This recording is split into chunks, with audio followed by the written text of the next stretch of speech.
Salve pessoal, aqui é o João do Alguma Coisa Eu Sei, tudo beleza?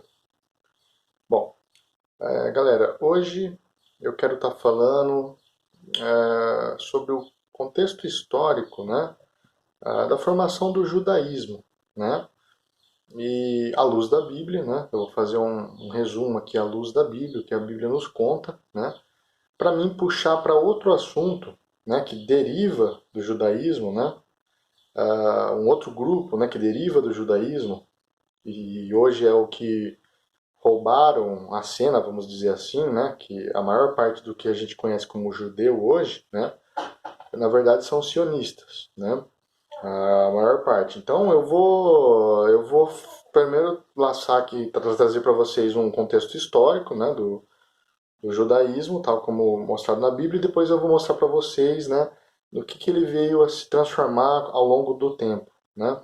Então, para a gente falar desse assunto, a primeira coisa, o primeiro personagem bíblico, né, que eu tenho que trazer avante aqui é Abraão, né. Então a Bíblia nos conta que Abraão vivia em Ur, né. A Ur era a maior cidade da época, né, capital da Suméria, e Abraão, em dado momento, ele sai de lá, né? A gente via que tinha um politeísmo muito avançado lá, um paganismo já tinha sido estabelecido, né? Essas origens pagãs e politeístas. E Abraão tinha um chamado por Deus, né? Mas primeiro ele foi para a cidade de Harã, né? Onde estavam os parentes dele e tudo mais. Então veio o chamado de Deus para ele sair da terra dele, né? Sair de Padan-Aram e Deus levaria ele a uma terra longínqua, né? Onde mana leite e mel, onde teria terras férteis, onde ali Deus formaria uma aliança com o povo que ele escolheu, né? E Abraão, ele era hebreu, ele era semita, né? Ele tinha ascendência de Sem, um dos três filhos de Noé, né? Então, quem vem de Sem são os povos semitas, né? E dos semitas a gente tem um grupo específico de nômades, né? Seminômades, que eram os hebreus, e é daí que vem Abraão, né? E Abraão é tido como o pai da fé, ele escutou o chamado de Deus, ele confiou em Deus, ele creu, né? E então ele se lançou a essa viagem desconhecida, né? E Deus promete, né, para Abraão que dele formaria uma multidão de povos, né? Que os descendentes dele seria como as estrelas do céu, seria como a areia, né, da terra. Então, assim, dando a entender que seria incontáveis povos, né, os descendentes dele, e também uma promessa no singular, onde da descendência de Abraão, da semente de Abraão, todos os povos da terra seriam abençoados.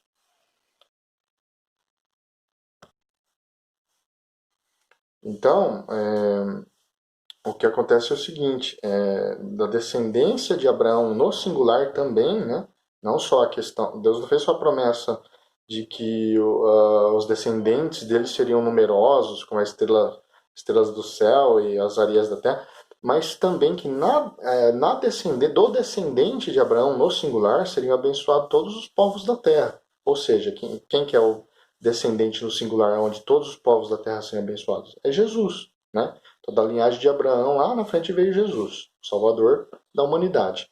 E o que acontece é o seguinte, dando sequência aqui. Então, pela promessa, a promessa feita a Abraão, Abraão foi pela fé e começou Deus se comunicava com Abraão assim, o tempo todo. E Abraão sempre obediente ao Senhor, à voz do Senhor. Então ele vai rumo à terra prometida, Deus vai guiando ele. E aí começa, né, toda aquela questão, entra na história do filho da promessa, que é Isaac, né? Abraão era casado com Sara, né? E Sara era infértil, né? Só que ele tinha a serva de Sara, né? Era Agar, né? E em dado momento, Deus tinha prometido, né, que ia suscitar de Abraão essa descendência, mas Sara não creu muito. Né? Ela falou: eu sou estéril, como que eu vou, né, conceber, né? Então ela acaba querendo adiantar, né, os planos de Deus e falar: Abraão, você pode suscitar sua linhagem se você tiver um filho com Agar, a serva. E Abraão acaba tendo então o filho com a serva, Agar, e nasce Ismael, né? Só que depois Deus acaba cumprindo a promessa, né? E dá um filho a Sara. A Sara acaba concebendo, né? Com uma idade já em um certo avanço. E esse filho, o filho da promessa, né? É Isaac, né? Então Isaac vem de Abraão e Sara, Ismael vem de Abraão e Agar, a serva, né? E o primogênito seria Ismael. Só que em muitas passagens da Bíblia a gente vê, né, que muitas das vezes o segundo acaba ganhando o direito de primogenitura, né? E não foi diferente nesse caso. O filho da promessa é Isaac. E aí chega um dado ponto que Deus pede, né, para testar a fé de Abraão, para ver se era ali mesmo que ia fincar a sua aliança eterna, né? Pede uma coisa muito difícil, né? Que já apontava para Cristo, o quê?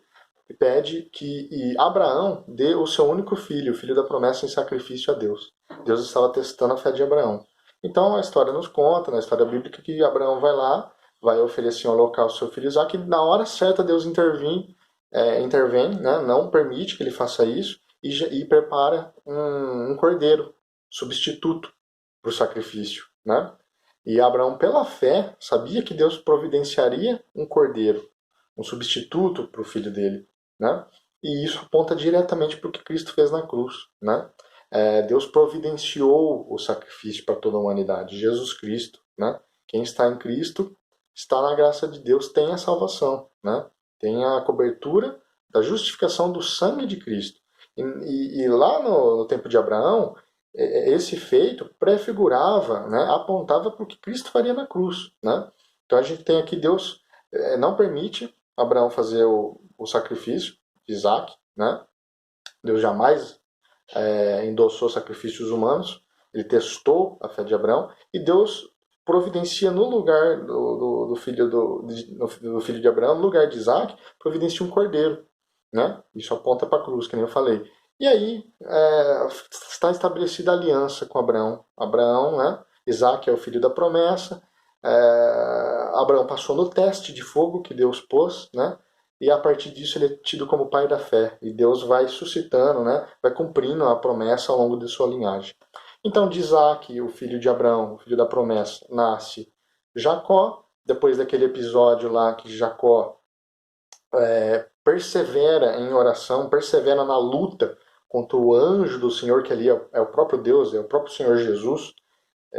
Jesus não é um anjo, ele tinha, no Velho Testamento, muitas vezes ele se apresentou como o anjo do Senhor, ou seja, o mensageiro do Senhor, né?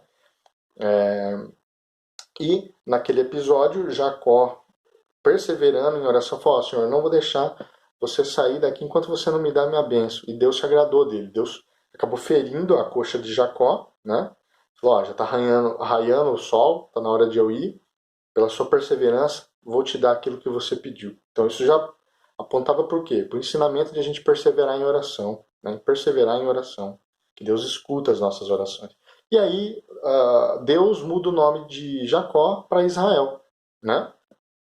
E a partir disso, a gente tem toda aquela história que vem os 12 filhos de Israel, né? Que se tornam as 12 tribos de Israel.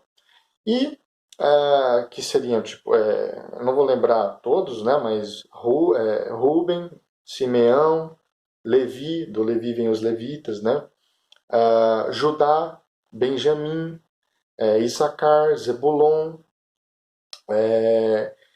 José, né? O José do Egito, que se torna governador do Egito, né? Depois.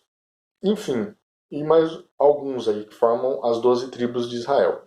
De José, ele tem Efraim, ele tem dois filhos, Efraim e Manassés, né? Acaba acontecendo em dado momento da história que após os reis, né, após Salomão, principalmente, quando Salomão governou por 40 anos, né, todas as tribos, todos os povos de Israel, os israelitas, acaba tendo um contexto onde é dividido, após a queda do reino de Salomão, é dividido o reino, né? Então a gente fica Reino do Norte e Reino do Sul. No Reino do Norte ficou 10 tribos, e no Reino do Sul ficou duas, Judá e Benjamim, né? E o que acontece?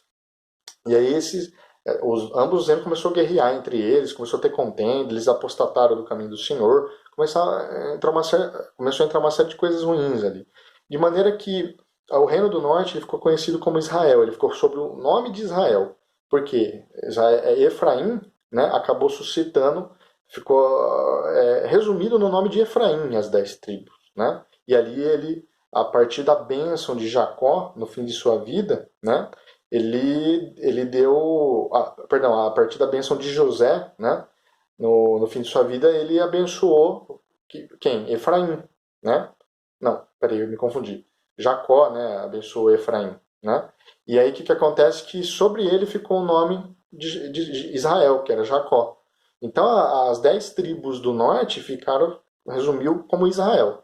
E as duas tribos do sul, né, da tribo de Judá veio os judeus, né? Então o que acontece? A tribo do norte teve como capital Samaria. É daí que vem os povos samaritanos que eram mal vistos, né, pelos judeus. E a tribo do sul ficou com Jerusalém, né? A capital seria Jerusalém. E é que acontece que em dado momento a tribo do norte ela é atacada, oprimida pelo Império Assírio, e aí eles são dispersos por todas as nações, por todos os cantos da terra. E aí você não vê mais falar da tribo do norte. Ela é espalhada, né? E a tribo do sul, depois de um certo tempo, eles vão ser cativos por quem? Por Babilônia. E aí entra no período do cativeiro babilônico, 70 anos.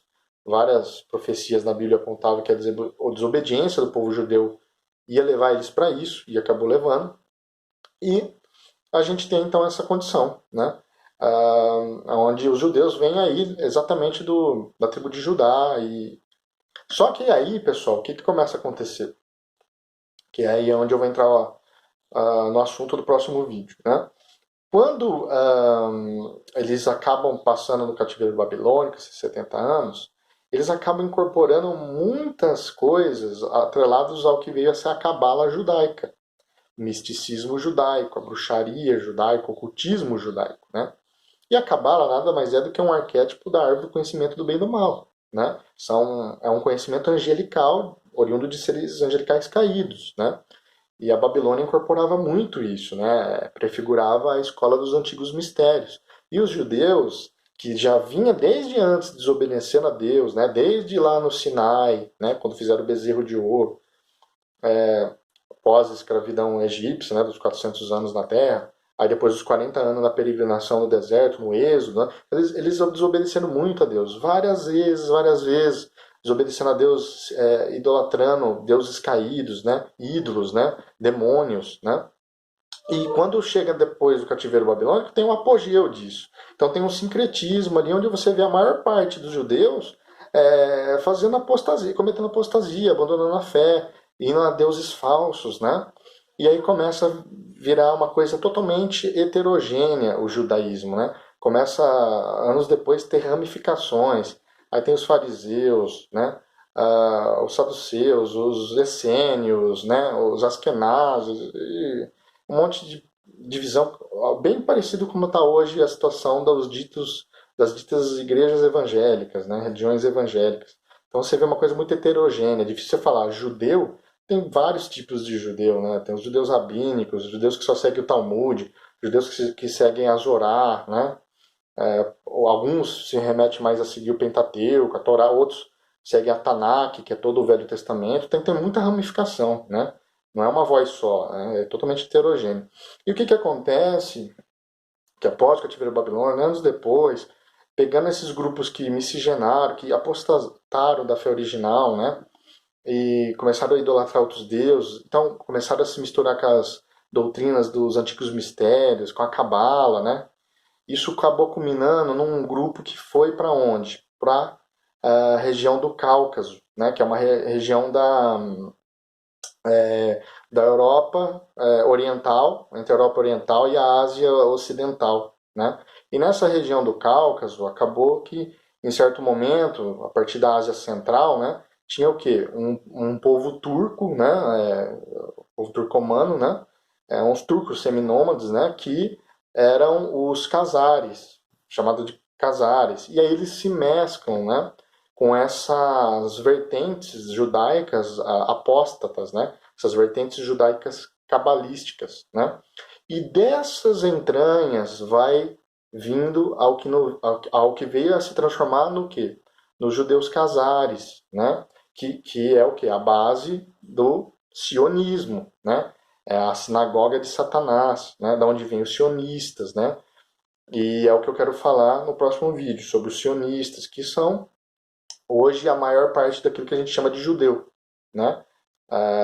O judaísmo original, a la Bíblia mesmo, foi perdido com o tempo, né? São poucos os que guardam realmente, mesmo os que guardam esse judaísmo bíblico, eles estão errados, porque após o Messias ter vindo ao mundo, após Cristo ter vindo ao mundo, eles tinham que abandonar o judaísmo e, né, reconhecerem o Messias que estava ali. Então, quando eu digo judaísmo original, não estou falando que é o judaísmo que está certo, que é a vertente que está... Não estou falando isso. Estou falando que é a vertente conforme era a Bíblia, né? Mas mesmo a vertente original já não era para estar em voga, entendeu? Porque eles têm que crer no Messias, né? E a gente sabe que Israel, por mais que está nessa apostasia tremenda, né? Que muitos nem... Você vê que são mais ateus do que... E outros negam, gospem, né, a mensagem de Cristo, né? Hoje, infelizmente, a situação está assim em Israel, né? Mas ainda assim a gente sabe que, biblicamente falando, todas as profecias, né, do fim dos tempos convergem para Israel. Então, que eles vão tornar a ter uma chance última perante Deus, de reconhecer o Messias, né, e serem redimidos. Muitos vão alcançar essa redenção, outros tantos não, muitos outros não, né? Então, o que a Bíblia chama desses que vão se converter a Cristo? É um remanescente fiel, né?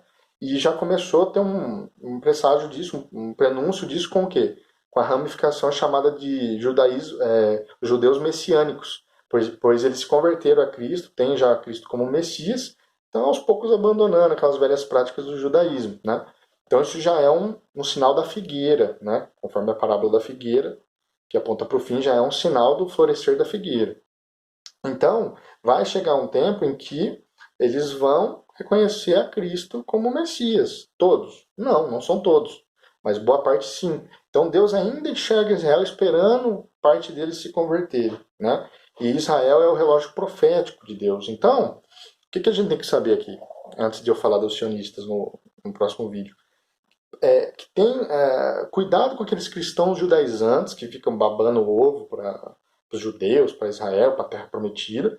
Você tem que ter um equilíbrio. Mas também cuidado com aquelas pessoas que quando você vai defender a Bíblia, que você fala, ó, é assim, assim, assado, o Velho Testamento também é palavra de Deus, cuidado com aquelas pessoas que começam, a partir de você defender a palavra de Deus, elas te rotularem como, esse é cristão judaizante, cuidado. Então você tem que ter um equilíbrio, né? Você saber que até certo ponto o judaísmo era uma religião endossada pelo próprio Deus, mas que ela deixou de estar em voga quando Cristo veio em carne, né? Porque agora a gente está na era da graça, né? Então, os filhos de Deus são aqueles que se convertem a Cristo Jesus, e ponto, né? O judaísmo, a Bíblia mesmo, ele é a sombra, né? O Velho Testamento é a sombra do Novo Testamento. O Novo Testamento é a plenitude dos tempos, com o advento do Messias, né? Então todas as outras coisas que são sombra se tornaram obsoleta, né? Todas aquelas 613 ordenanças, né? Não comer carne de porco, guarda isso, faz aquilo, tudo aquilo era uma sombra, serviu de aio, né? Que nem Paulo diz, para conduzir a graça. Quando Cristo veio, a sombra já deixou, agora é a realidade, né? Só que tem gente que insiste em ficar, né, na sombra, não reconhecer o Cristo como Messias. Mas então a gente tem que ter esse panorama todo em mente quando a gente fala de judeus, né? Para não falar besteira, né? Hoje, infelizmente, se você olhar lá para Israel, você fala, meu Deus do céu, como que é essa terra prometida, né?